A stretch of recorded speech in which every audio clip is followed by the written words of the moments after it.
રાજ્ય કક્ષાના કેબિનેટ શિક્ષણ મંત્રી શ્રી પ્રદ્યુમન વાજાનું સિહોર બંધનવાલટી પ્લોટ ખાતે સિહોર ભાજપ સંગઠન, સિહોર નગરપાલિકાના પ્રમુખ અને નગરસેવકોની ઉપસ્થિતિમાં ભવ્ય સ્વાગત કરવામાં આવ્યું.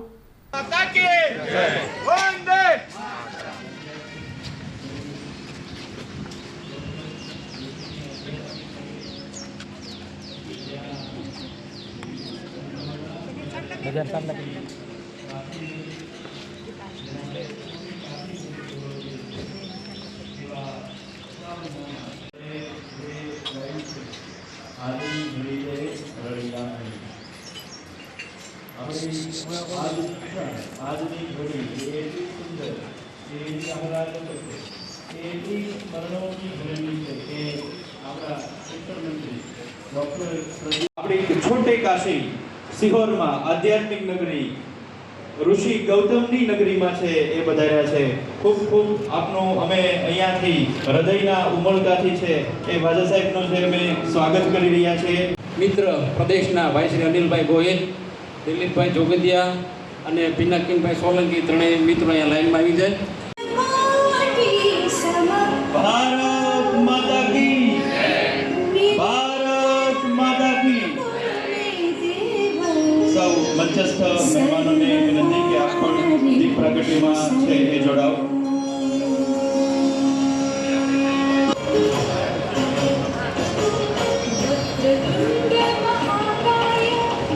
જય ભીમ. ડૉક્ટર BR આંબેડકર યુવા ગ્રુપ દ્વારા અને શૈક્ષણિક તેમજ સામાજિક સંસ્થાઓ દ્વારા આજના સન્માન કાર્યક્રમમાં ઉપસ્થિત આપણા ગુજરાત સરકારના કેબિનેટ મંત્રી શ્રી પ્રદ્યુમન વાજા સાહેબ, મારી સાથે આ કાર્યક્રમમાં જોડાયેલા ભાઈ શ્રી રાજુભાઈ બાબરિયા, દિલીપભાઈ જોગદિયા, પિનાકીનભાઈ, સિહોર નગરપાલિકાના પ્રમુખ શ્રી જાગૃતિબેન, નગરના ભારતીય જનતા પાર્ટીના પ્રમુખ ભાઈ શ્રી નિલેશભાઈ, ચેરમેન શ્રી, ઉપસ્થિત અનુસૂચિત જાતિ મોરચાના પ્રમુખ શ્રી મહેન્દ્રભાઈ, ભાવનગર શહેરના મંત્રી શ્રી અરવિંદભાઈ. સિહોરના આંગણે આ અમારી છોટા કાશી સાહેબ, છોટે કાશી તરીકે સિહોર પ્રસિદ્ધ છે. આ પાવન ભૂમિમાં ગુજરાત સરકારના શિક્ષણ અને સામાજિક ન્યાય અધિકારીતા વિભાગના સન્માનની મંત્રી શ્રી ડૉક્ટર પ્રદ્યુમનભાઈ વાજા સાહેબ જ્યારે પધાર્યા છે ત્યારે એમની ઉપસ્થિતિમાં સમાજના સૌ શ્રેષ્ઠીઓ, અધિકારીગણ સૌને હું વંદન કરું છું. આમાં મારે વધારે ન કહેવાનું હોય કે આપણે તો વાજા સાહેબને જ સાંભળવાના છે. ભાવનગર જિલ્લા, સિહોર તાલુકા અને તમામ સંસ્થા વતી સાહેબ આપને હું આવકારું છું. અભિવાદન માટે આપ પધારો. વિજયભાઈ પરમાર અને અભિવાદન છે કરશે. આપણે સૌ આપણે કાર્યક્રમની શરૂઆત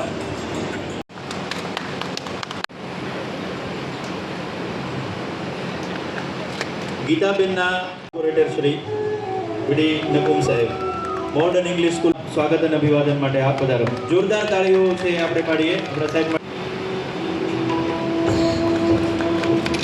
વિનંતી કે મંચ પર પધારે ગીતાબેન સોલંકી.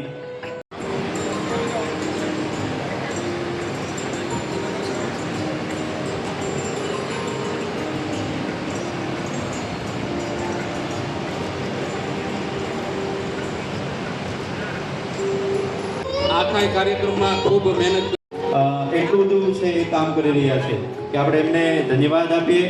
જોરદાર તાળીઓથી છે એ આ સ્વાગત અને અભિવાદન છે એમને આપણે વધાવીએ.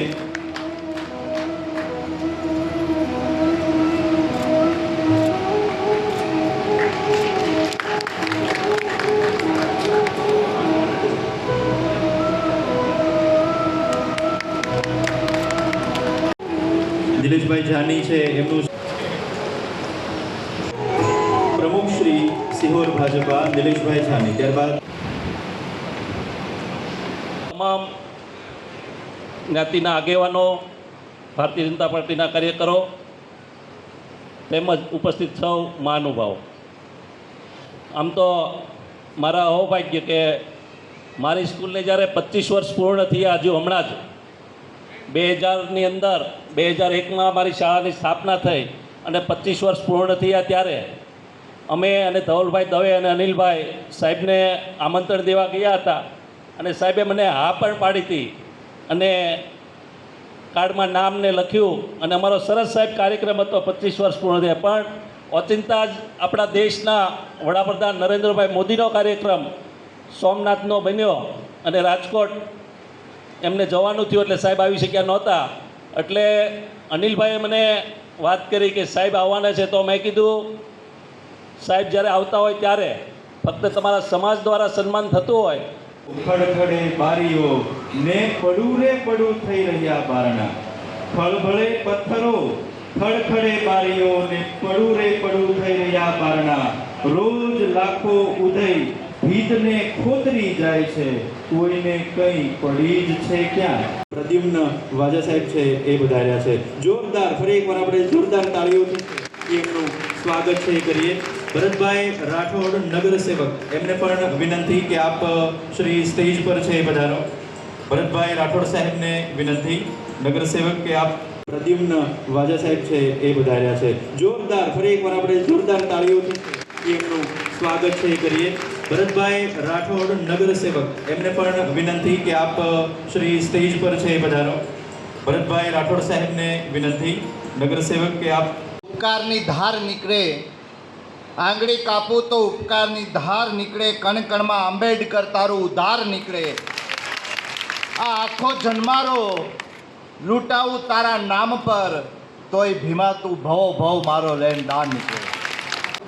ભારત રત્ન ડૉક્ટર બાબા સાહેબ આંબેડકરના ચરણોમાં શત શત વંદન સાથે આજના આ નવનાથની અને શિહોરી માતાની આ ઐતિહાસિક પવિત્ર ભૂમિ પર ડૉક્ટર B.R. આંબેડકર યુવા ગ્રુપ તથા અન્ય સામાજિક અને શૈક્ષણિક સંસ્થાઓ દ્વારા આયોજિત આજના આ સન્માન કાર્યક્રમમાં આપણી વચ્ચે ઉપસ્થિત આદરણીય શ્રી અનિલભાઈ, જેની સાથે મેં એક ટીમ તરીકે પ્રદેશ અનુસૂચિત જાતિ મોરચામાં કામ કર્યું છે અને તમે એમને જે પણ જવાબદારી સોંપો, કદાચ મોરચાના ઇતિહાસમાં પ્રથમવાર એવું થયું હશે કે સ્વામી વિવેકાનંદજીના જન્મજયંતિ નિમિત્તે આપણે આખા જિલ્લામાં યુવા સંમેલનો કર્યા, એવા અદ્ભુત સંમેલનો કર્યા એવા માનનીય શ્રી અનિલભાઈ, પૂર્વ જિલ્લા પ્રમુખ શ્રી રાજુભાઈ, મારી સાથે મોરચામાં જે ટીમમાં રહેલા. શા માટે? કે સમાજનું ઉત્થાન થાય, શિક્ષણનું છે ઉત્થાન થાય. એટલે અહીંયા સાવ નાના એવા ગામમાં આપણી વર્તમાન સરકારના પ્રતિનિધિ અહીંયા આવે અને છે એ આપણને પ્રોત્સાહિત કરે. એનો અર્થ એમ થાય છે કે એમને પડી જ છે. જોરદાર તાળીઓ આપણે પાડી દઈએ. એમને કોઈને કંઈ પડી જ. સંખ્યા ઉપસ્થિત હોય ને કોઈ જાય નહીં, એનો મતલબ એ છે કે આપના દિલમાં ખરેખર જે સન્માનની માનની લાગણી હતી એ બદલ હું આપ સૌને ખૂબ ખૂબ વંદન કરું છું. અને જે ટૂંકી નોટિસમાં મેં જેમ વાત કરી એમ કે કોઈ નિશ્ચિત કાર્યક્રમ નહોતો, ભાવનગર શહેર અને અમરેલી જિલ્લાએ તો પહેલેથી જ તારીખ લઈને કાર્યક્રમ કરેલો, પણ મને લાગે અનિલભાઈ પરમ દિવસે વાત થઈ અને અનિલભાઈ કહે કે સાહેબ અમે એક દિવસમાં ગોઠવી દઉં છું. અને સ્નેહ છે એ દર્શાવે છે એ બદલ હું ફરી એક વખત આપ સૌનું હંમેશા ઋણી રહીશ. જ્યારે સન્માનની વાત આવે ત્યારે જે સન્માન નિમિત્તે આપણે અહીં ભેગા થયા છે, કોઈ કહી શકે કે આ શેનું સન્માન છે? સાચું બોલ્યા કે વર્તમાનમાં જે ગુજરાત સરકારમાં વિધાનસભામાં સરકાર દ્વારા બજેટ રજૂ થયું, એ બજેટમાં અત્યાર સુધીની સમગ્ર સમાજની જે માગણી અને લાગણી હતી કે પોસ્ટ મેટ્રિક શિષ્યવૃત્તિ યોજના જે ફ્રીશીપ કાર્ડ છે એની આવક મર્યાદા કેટલી હતી? 2.5 લાખ રૂપિયા આવક મર્યાદા હતી.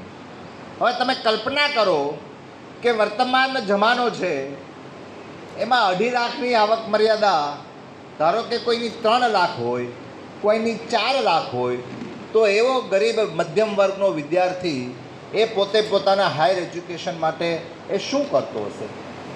કોઈ જમીન ગીરવી મૂકે, કોઈ દાગીના ગીરવે મૂકે, કોઈ લોન ઉછીની લે, કોઈ પરિવાર સાથેથી કે મિત્ર મંડળ પાસેથી ઉધાર લે, પણ ગમે એમ કરીને પરિવાર પેટે પાટા બાંધીને પણ પોતાના દીકરા દીકરીને ભણાવે. કારણ કે આજના જમાનામાં જે શિક્ષણનું મહત્ત્વ છે, ડૉક્ટર બાબા સાહેબ આંબેડકરે પણ કીધું હતું કે શિક્ષણ એ શેરડીનું દૂધ છે, જે પીશે એ ગર્જના કરશે. નેલ્સન મંડેલા સાઉથ આફ્રિકાના રાષ્ટ્રપતિ અને આપણા દેશના વડાપ્રધાન નરેન્દ્રભાઈ મોદી સાહેબે પણ કીધું કે education is the most powerful weapon by which you can transform the society. એટલે શિક્ષણ એ એટલું શક્તિશાળી સાધન છે જેના દ્વારા કોઈ પણ દેશ અથવા કોઈ પણ સમાજનું પરિવર્તન લાવી શકે. આ શિક્ષણ જે બાબા સાહેબ આંબેડકરે કીધું તો શિક્ષિત બનો, સંગઠિત બનો અને સંઘર્ષ કરો. ત્યારે શિક્ષિત બનવું તો બધાને જ ગમે, પરંતુ કોઈની આર્થિક અસમર્થતાને લીધે એ તેજસ્વી વિદ્યાર્થી એ કદાચ પોતાના પરિવારનું, પોતાના ગુરુજનોનું, પોતાના પરિવારનું કે માતા પિતાનું સપનું સાકાર નહોતો કરી શકતો. ત્યારે આ સરકારે આ વખતે બજેટમાં 2.5 લાખની આવક મર્યાદા વધારી અને 6 લાખની આવક મર્યાદા કરી. એ બદલ સમગ્ર સમાજ વતી હું ગુજરાત સરકારનો ખૂબ ખૂબ આભાર માનું છું.